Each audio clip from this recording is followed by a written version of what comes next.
Pasca penerapan pembatasan sosial berskala besar atau PSBB di Kota Palembang, sejumlah hiburan sudah diperbolehkan untuk beroperasi mulai dari mal, karaoke, dan wahana keluarga. Hal ini juga diungkapkan langsung Kepala Dinas Pariwisata Palembang, Isnaini Madani saat ditemui tim PAL TV. Ia mengatakan bahwa setelah PSBB, pihaknya akan kembali menghidupkan objek pariwisata yang sempat ditutup akibat pandemi COVID-19. Isnaini juga menambahkan bahwa syarat sebelum dibukanya pariwisata dan wahana keluarga pihaknya telah melakukan peninjauan serta edukasi mengenai penyediaan protokol kesehatan guna memberikan rasa aman kepada masyarakat.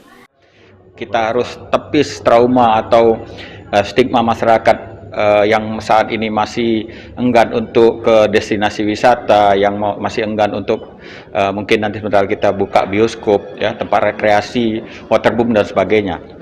Nah, untuk itulah pada saat ini, sekarang ini kita memastikan segala sesuatunya. Kita mengajak rekan-rekan kita dari PRI, ini Mbak Beheral alhamdulillah langsung hadir.